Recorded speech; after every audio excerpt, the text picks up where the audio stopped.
Meu caro Alexandre Palmar está comigo, meu caro Paulo Boga, e num dia bonito nós estamos vivendo o clima olímpico. Ontem a gente assistiu à abertura dos Jogos Olímpicos, né? Não deixa de ser diferente, né? As delegações reduzidas, uma cena até um pouco triste, digamos assim, de uma festa tão linda que é as Olimpíadas, né? É o maior evento mundial. Dizem que é o maior evento esportivo. Eu acho que é um dos maiores eventos mundiais. Eu acho que é o maior evento mundial, né, Moacir? E realmente é muito estranho ver as competições, as arenas, os ginásios, os estádios. A gente vai acompanhar também, sem aquele público todo. Mas ou era isso ou não era, né? Tinha que fazer ser feito dessa forma, né? Os jogos eram para terem sido realizados no ano passado, em 2020.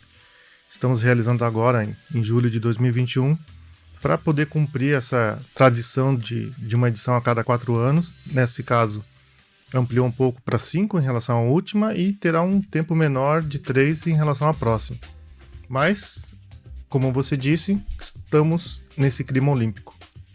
Exatamente. E a gente vai falar justamente agora de Olimpíadas, né? São 10 horas e 56 minutos. Vamos trazer informações da nossa galera que está lá do outro lado do mundo, meu caro Alexandre Palmar. O senhor conhece o Japão? O senhor já foi para o Japão, senhor Alexandre Palmar? Eu fui de corpo e alma e mente, ainda nem era nascido, né? É. Mas em 81 estive por lá. Maravilha, então. 10h57. Bons tempos aqueles, né? Mas parece que esse ano a coisa vai se repetir, né? Mas não vai ser mais no Japão, mas esse é outro assunto, é outro esporte, é um esporte único. Vamos falar agora de Olimpíadas mesmo, né? E superado, como a gente estava falando, essa fase mais difícil da pandemia, né? Os organizadores conseguiram criar protocolos rígidos para a realização do maior evento esportivo do mundo. E Foz do Iguaçu, Moacir, de certa forma, está representado lá no Japão, né? E a gente está aqui hoje com 2 dessas representações. Né? Uma delas é a mineira Ana Sátila, né, de 25 anos, canoísta, ela que reside em Foz do Iguaçu desde 2012. A Ana é uma das cotadas aí para quiçá um bom resultado, mas quiçá também uma medalha. É o que todo mundo espera. Essa, pelo menos, é uma projeção da consultoria Gracinote, ou Gracinote, desculpe-me, que é uma subsidiária da gigante Nielsen lá dos Estados Unidos. Então, o Brasil, como um todo, é esperado em torno de 20 medalhas, sendo 5 de ouro, 5 de prata e 10 de bronze. Né? Os jogos estão só começando. Ontem a gente teve um pequeno tropeço ali com a esgrima, mas a projeção como um todo é essa, Moacir. E o Marco Zero está fazendo hoje essa ponte, Moacir, com a Ana Sátila, né, numa produção junto com o jornalista iguaçuense Fábio Canhete, que é assessor de imprensa da Confederação Brasileira de Canoagem. O Fábio está ao vivo aqui com a gente, está conectado, já está lá no hotel em Tóquio, no hotel dentro lá da Vila Olímpica, e ele produziu uma entrevista, uma conversa com a Ana Sátila muito bacana. É uma entrevista, uma conversa de quase meia hora. A gente selecionou, né, alguns trechos da Ana Sátila falando sobre essa expectativa toda. Mas antes de ouvir a Ana Sátila, vamos conversar um pouco, dar um alô ali pro Fábio, que está conectado pelo Skype conosco aqui no Marco Zero. Bom dia, Fábio. Quer dizer, boa noite para você, né? Boa noite. Aqui pra mim é 11 horas da noite agora. E boa noite, Moacir. Um prazer estar falando com vocês. Aí, como vocês sabem, eu sou um ouvinte assíduo da rádio e direto falando dele. Assim, estamos aqui, né? Só para falar, não fica na Vila Olímpica, tá? A gente é destinado para a imprensa, são vários detalhados pelo Tóquio, região metropolitana de Tóquio, mas nós estamos aqui na expectativa, né, também vendo os protocolos e também aguardando para a nossa estreia da canoagem brasileira, que vai ser agora nessa virada de sábado para domingo, vai ser a uma e começa as provas da canoa masculina feminina, onde a taxa de luta para você vai ser em torno de 2 da manhã aí fora do Brasil. Certo, Fábio. Obrigado aí pela sua participação, pela sua atenção para a gente aqui no Marco Zero. Fábio, a gente teve um pequeno probleminha no áudio, mas então, antes da gente dar continuidade à nossa conversa aqui ao vivão, eu vou pedir para você acompanhar nessa edição, né, que a gente fez uma seleção dos principais trechos da Ana Sátila, desse material que você nos enviou aí direto de Tóquio, direto do Japão. Então a gente, enquanto vai melhorando um pouco, alinhando um pouco essa conexão para ficar melhor o som, vamos ouvir o que a Ana Sati ela tem a dizer, Moacir. Ela fala sobre vários temas, né, nessa conversa com a equipe de imprensa, de comunicação da Confederação Brasileira de Canoagem. Mas a Ana Sátila, como a gente comentou, ela está morando em Foz do Iguaçu desde 2012. Então, nessa conversa, a gente dividiu em 2 blocos, né? E ela vai falar um pouco sobre essa ligação com Foz do Iguaçu, a chegada a Tóquio e os treinos antes da estreia, né? A estreia que já está marcada aí para essa virada de sábado para domingo aqui no Brasil. De madrugada já vamos ter a Ana caindo na água.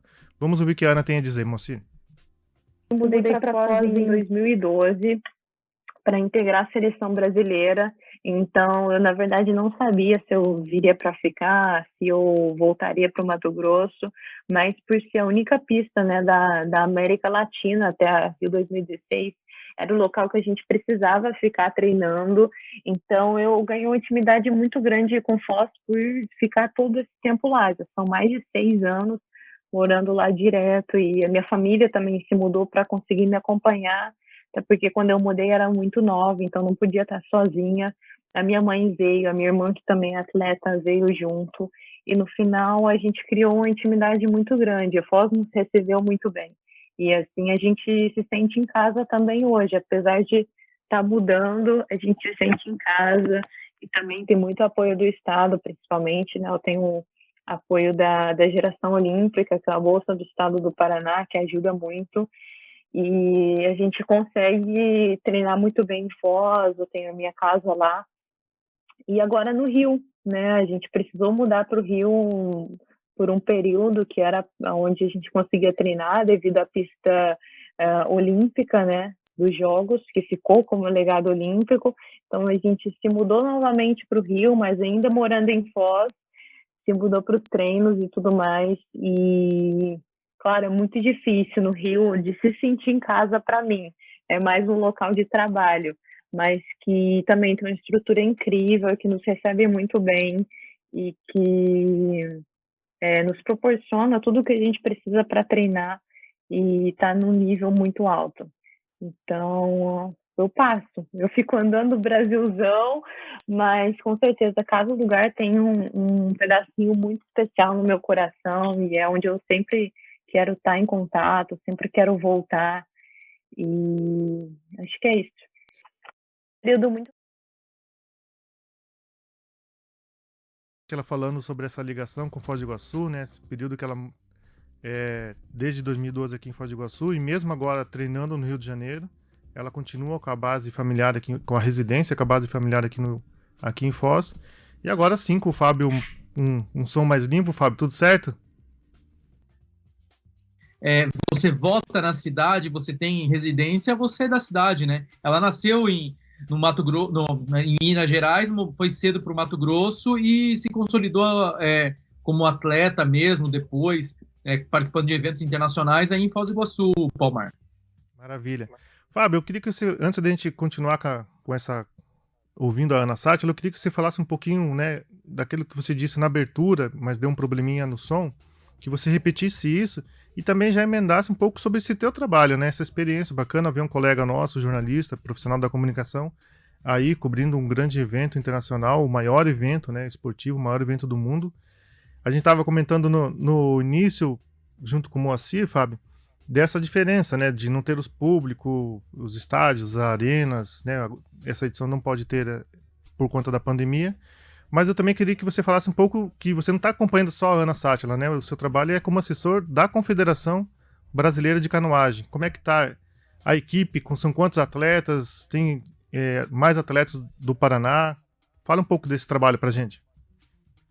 Então, Palmar, eu sou assessor de imprensa, como você disse, da Confederação Brasileira de Canoagem desde 2013, desde 2018 para 19, mais ou menos, 19 para cá, eu assumi todas as modalidades, eu sou o único assessor de imprensa da Confederação, então eu atendo aqui, nós estamos com 5 atletas, nós temos 2 modalidades competindo nos Jogos Olímpicos, que são modalidades olímpicas, canoagem slalom, que é essa que o pessoal conhece mais em Foz do Iguaçu, por causa do canal artificial aí da Itaipu, e a Ana Sátila, que mora aí, e o Pedro Gonçalves, que morou por 8 anos em Foz do Iguaçu e de Piraju, São Paulo, mas ele também está aqui. Então, são os 2 representantes da canoagem slalom. Na canoagem de velocidade, nós temos o Isaquias Queiroz, que o Isaquias Queiroz é o atual campeão mundial de 2019, 2020 não teve edição de mundial, e ele é um dos principais nomes para medalha aqui do time Brasil. Além dele, tem o Jack Goldman, que vai disputar com ele em dupla no C2000 e também na prova do C1000, ele vai estar junto com o Isaquias competindo. E nós temos de Cascavel o Wagner Souta, que é do K1000, que é o caiaque. Então, nós temos ao todo 5 atletas da canoagem brasileira aqui em Tóquio. Você perguntando um pouco sobre o meu trabalho, assim, o trabalho como eu vou dizer para você, até eu não fico naquela de falar de mim mesmo, estou tentando me soltar um pouco, porque eu acho que o maior trabalho é mostrar aos atletas, né, o resultado deles. Isso é importante, é gratificante você ver tudo que eles passaram nesse ciclo olímpico, um ano a mais, uma mudança com pandemia, e isso é importante. Eu acho legal abrir esse espaço, conversar com vocês e mostrar principalmente esse trabalho, mostrar o quanto nós aí da região de Foz do Iguaçu temos potencial. O mundo, às vezes eu chego, olho, hoje eu estava indo, Moacir e Palmar, lá no MPC, que é o centro de imprensa aqui, e você vê a magnitude que tem tudo aquilo, você começa a analisar aonde você realmente está, sabe? Eu cheguei lá, um pavilhão, uma área inteira do Comitê Olímpico dos Estados Unidos, você vê agências internacionais do mundo inteiro, uma estrutura gigantesca que foi montada. Então, você vê tudo acontecendo ao seu redor. Por exemplo, você comentou do pessoal da esgrima, eu vi a situação do Arthur Nori, eu cheguei lá na sala do comitê brasileiro, lá eles estavam discutindo sobre isso, sobre o resultado. Então, a gente... você vive um mundo totalmente à parte do que está de geral, de conteúdo. Você está vivendo, você vê a notícia na tua frente, sabe? Você vê o que você está produzindo, indo daqui a pouco em todos os jornais. Acontece muito disso, por exemplo, nós temos grupo de imprensa aqui, aconteceu um resultado da NASAT, lá, alguma coisa lá, ou alguma fala. Solta, daqui a pouco você vem os principais jornais do Brasil. Aconteceu isso com várias fotos minhas, porque às vezes tem certas situações que a gente tem que produzir fotos também, né? E você vê uma foto sua que você tirou de um atleta e em 5, 10 minutos está nos principais jornais do país. Então, acho que isso que é legal, sabe? E fora os protocolos aqui, né? Mas tô falando demais aí já. Sim, mas bacana isso que você falou, que tá produzindo notícia, mas não é uma notícia qualquer, né? É uma notícia que quase que já nasce histórica, né? Não só pela particularidade dessa edição dos Jogos, mas toda edição de Olimpíada é assim, né? São vários acontecimentos, e não é só o esporte, tem toda uma questão cultural, social, política, econômica que acaba sendo envolvido. Eu acho que nessa edição a gente ainda vai ver nos próximos dias muito dessas situações. Mas você estava falando da equipe, e eu queria perguntar para você aí com a agenda, né, a programação fresquinha na cabeça, quando é que o pessoal cai na água, né, a equipe de canoagem do Brasil? A Ana Sati, ela começa, ela é a que abre, ela foi a primeira atleta do Brasil a chegar aqui, e ela também é a primeira atleta da canoagem brasileira a entrar na água. Ela entra na madrugada agora de sábado para domingo, né? Em torno de 1h50 começa a disputa do K1, mas dela é 2 e pouco da manhã, horário de Brasília. Para nós, 2 e pouco da tarde aqui. E daí ela disputa as 2 descidas das classificatórias. Se ela conseguir um bom índice, que é entrar entre as 18, ela tem chance ela vai para disputar a semifinal, que vai acontecer na terça-feira. Daí depois dela, ela tem a quarta-feira, ela tem 2 categorias que ela disputa, que a outra é a canoa individual. Na canoa individual, ela também tem bastante chance, e o Pedro Gonçalves também disputa na quarta-feira, essas duas, seria a canoa feminina e o caiaque masculino na quarta-feira. E interessante que essa modalidade que está entrando, a Ana já disputa desde 2013, 2014 em eventos mundiais, mas ela estreia a canoa feminina nos Jogos aqui em Tóquio e transforma a canoagem slalom, por exemplo, equiparada em termos de gênero. Então tem a mesma quantidade de atletas masculinos e femininos disputando aqui. Que bacana mesmo. Você estava falando da Ana, dessa ligação toda, e agora desse calendário dela, e ela contou um pouco isso também dessa super conversa, nessa super entrevista que você fez. Eu quero te parabenizar por isso, né?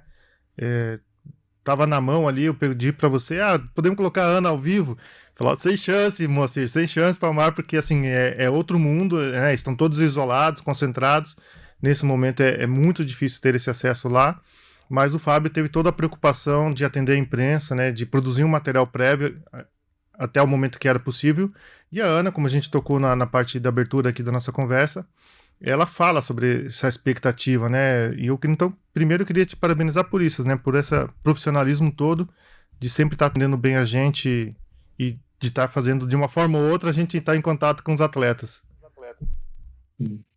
Então, sabe, eu sempre falo, Palmar, que a gente não tem que distinguir entre o veículo maior ou o veículo menor. Por exemplo, nós fizemos um atendimento para a TV Globo esses dias atrás aí, pro Bassan, foram 3 reportagens direto, inclusive. Até o Bassan falou de Foz do Iguaçu, que ele tem uma ligação muito grande com Foz do Iguaçu, tem parente, adora Foz do Iguaçu. Mas aí, assim, o grande lance que eu falo para você, a gente tem que se portar e ajudar o colega sempre. Eu acho que eu já estive do outro lado e recebi a notícia. Eu sempre digo que o assessor de imprensa, ele tem que dar a resposta, mesmo que a resposta não seja a resposta. Não tem a resposta. E eu tenho que te dar subsídios para você fazer um bom trabalho. Então, a ideia de fazer o vídeo release, não só dela, mas você deve ter olhado lá na pasta, tem de todos os atletas, inclusive do Isaquias. O Isaquias chegou um dia que eu estava com 30 atendimentos dele. Então, assim, a gente não deixa de atender ninguém. Todo mundo nós atendemos de alguma forma. Então, às vezes, mesmo que diz, não tem condição da maneira que você quer, vamos tentar de uma outra maneira. Porque eu acho que é importante, e o atleta, esse período, Palmar, é muito complicado para o atleta, porque, por exemplo, a Ana Sátia, eu conversei com ela de manhã cedo, para mim, se precisar, fala com o Matiel, que é o técnico dela, que ela vai deixar o celular desligado. Eles precisam se concentrar, eles precisam entrar numa bolha pessoal mesmo para entender como que vai ser agora. Cada atleta tem sua maneira de agir, mas assim, como que eu vou deixar de atender o veículo de imprensa? É fazer esse planejamento, entendeu? Para a gente poder organizar e ter uma qualidade legal, entendeu? Beleza. Fábio, na primeira parte que a gente separou aqui da Ana, ela falou sobre essa ligação com o Foz, a chegada a Tóquio e os treinos antes da estreia. A gente separou alguns outros trechos, né, dessa conversa de quase meia hora que você fez com ela. Não dá pra gente trocar inteira ao vivão aqui, mas a gente separou mais um trecho. E nesse outro trecho, ela vai falar sobre justamente isso que você falou, dessa estreia, né, numa Olimpíada, participando de 2 categorias da canoagem, né? Até então ela tinha participado de uma. Também vai falar sobre a experiência adquirida em edições anteriores, né, dos Jogos Olímpicos, em Londres e no Rio. E agora a expectativa, lógico, a confiança por bons resultados. Você pode acompanhar a gente, esperar um pouquinho? Vamos lá, vamos então, Moacir, ouvir o que a Ana Sátia tem a dizer sobre esses 3 temas. E eu estou muito confiante, com certeza. É o meu sonho já tá aqui, conseguindo participar. É um momento tão difícil e até então tá tudo correndo muito bem. Tenho me dedicado muito em ambas categorias e me sentindo muito bem também. Então, ao mesmo tempo que é um pouco mais difícil estar competindo duplamente, é muito legal. Você tem o dobro de experiência na competição, você participa de mais descidas do que um atleta que só está em uma categoria. E isso, no final, acaba ajudando bastante. Tanto um ajuda o outro. Então, para mim, é muito bacana, pela primeira vez, estar competindo nos Jogos em 2 categorias. E está sendo um momento muito especial também, que eu vou levar para sempre como uma experiência incrível. Eu acho que o mais legal é quando você já passou, né, por uma edição, você já sabe como que acontece, e eu acho que agora está sendo esse momento para mim. Já passei por 2 edições que foram incríveis, em Londres, no Rio, e agora que, claro, é muito diferente, mas que também não perde, está sendo emocionante da mesma forma, mas que eu chego assim muito diferente, muito mais madura e entendendo um pouco mais e conseguindo guardar essa experiência para mim e aproveitar ao máximo que eu posso.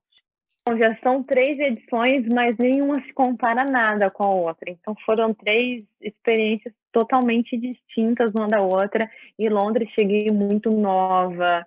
Eu não tinha ideia da dimensão do campeonato, não tinha ideia, assim, ainda da minha própria modalidade, de mim como atleta. Estava muito nova, de verdade, não consegui captar toda a experiência, mas foi incrível, porque foi sensacional. Para mim, eu estava assim, me vendo num filme e que eu ainda não acreditava que eu estava ali vivendo tudo aquilo. Então, claro, é totalmente diferente de tudo, sem contar que eu era muito nova. Então, para mim, naquela época, ainda ficar longe da minha família era muito diferente. O Éter, que era o meu técnico, eu tinha praticamente acabado de conhecer ele, e ele não falava nosso idioma muito bem, eu não falava nada de inglês. Então, é tudo muito diferente. E no Rio, eu cheguei já 100% preparada, muito mais madura também com experiência, já tinha muitos resultados expressivos, cheguei como 4ª do ranking mundial para competir, e isso, claro, é um peso incrível. Mas eu acho que o fato de estar competindo em casa e de me pressionar tanto para um resultado acabou me atrapalhando muito no final. E que para mim, assim, foi a maior decepção na minha carreira naquele momento. E depois eu consegui aprender muito com aquele resultado. Foi, na verdade, assim, o que mais me ajudou a crescer como atleta foi aquela derrota que para mim era a maior derrota do mundo, mas que depois eu consegui levar como o maior aprendizado também.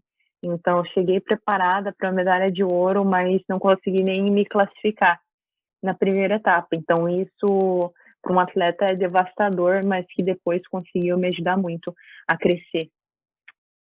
A única coisa que eu posso dizer é que podem esperar o meu melhor, o máximo de mim. Eu já dei tudo que eu poderia para estar aqui e chegar no máximo da minha preparação. Fiquei muito contente, eu precisei vencer batalhas gigantescas para conseguir chegar até aqui também.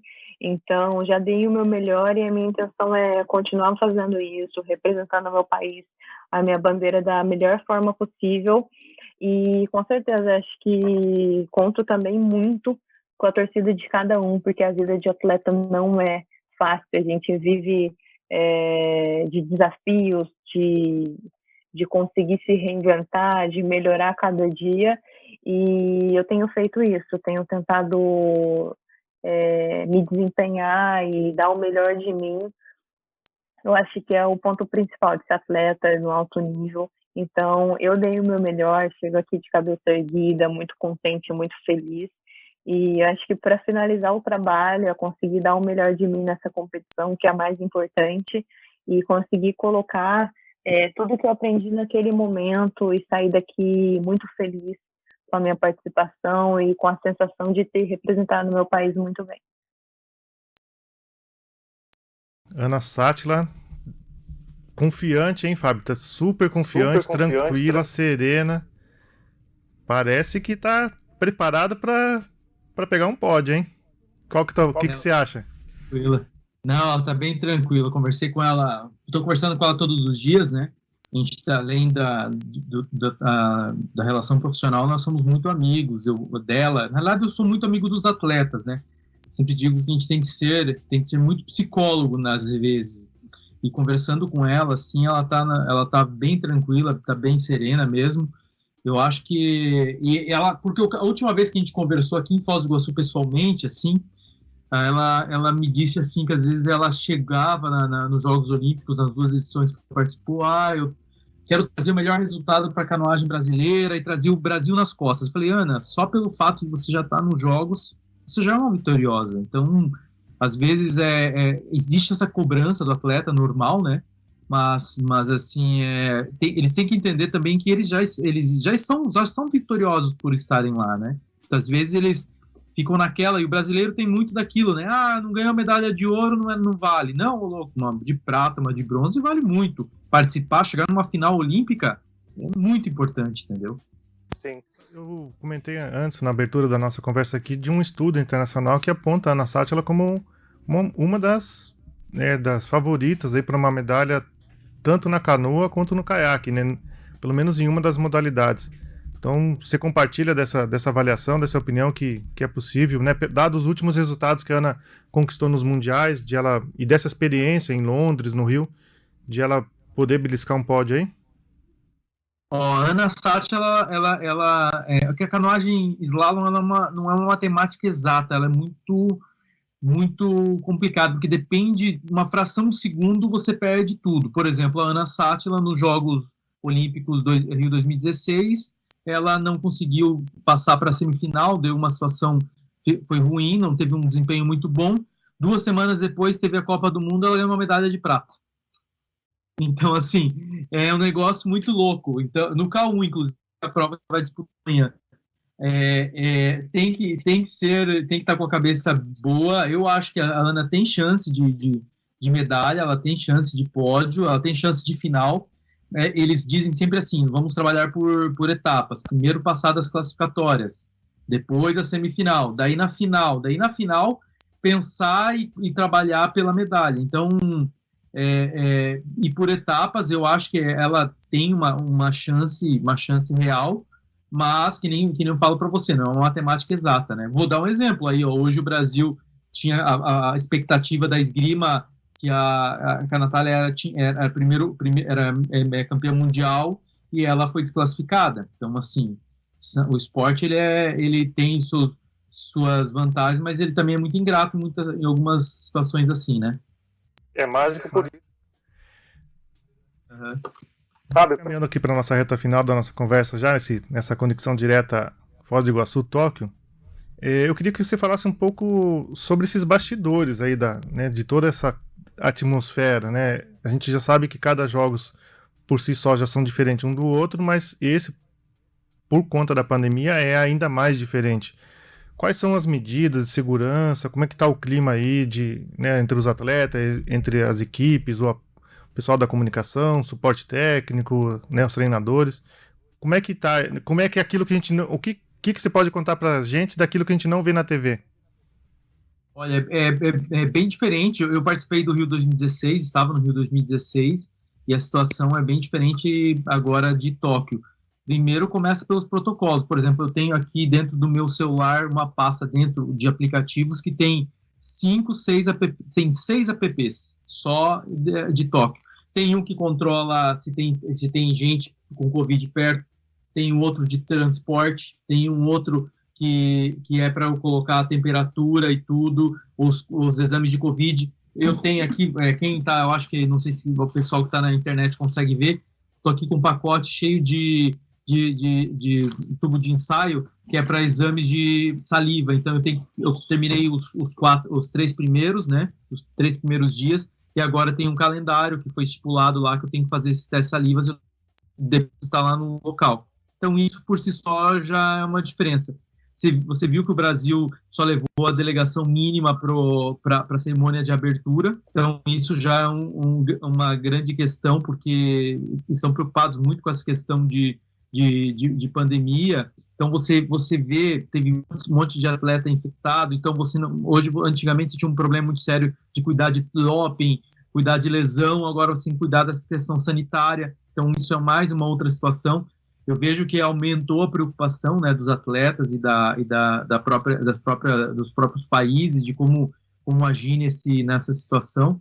E no dia a dia que, por exemplo, nós tivemos várias regras de entrada, algumas quarentenas que eles estipularam essa questão dos exames. E assim, por exemplo, eu saí da minha quarentena, que eu tinha que ficar no hotel para o local de competição, agora eu estou liberado para os primeiros 14 dias para ir para as competições e utilizar o transporte da organização. Mas eu não posso usar transporte público, não posso comer em restaurante, não posso ficar andando para baixo para cima, porque se me pegarem, você pode ser convidado a se retirar do país, né? Então, assim, é uns jogos muito diferentes, onde você vive numa bolha. Não poderia ser de outro jeito, né, Fábio? Tá certo. Tem que ser. Eu sempre falo o seguinte, que nem, por exemplo, se eu quiser aqui dar uma de um Jack brasileiro, gosta de arrumar jeitinho para tudo e sair aqui e fazer alguma coisa por fora, poderia fazer.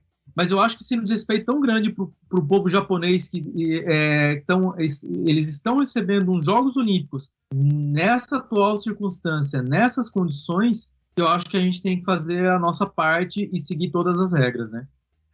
Certíssimo. Fábio, mais uma vez, muito obrigado pela sua participação aqui, né, contando os bastidores dos Jogos Olímpicos, da cobertura da imprensa, mas também muito obrigado por trazer para a gente essa participação previamente, né, gravada, mas muito calorosa, muito quente, aí, feito no calor dos Jogos Olímpicos da Ana Sátila, e reforçar o convite para todo mundo, né?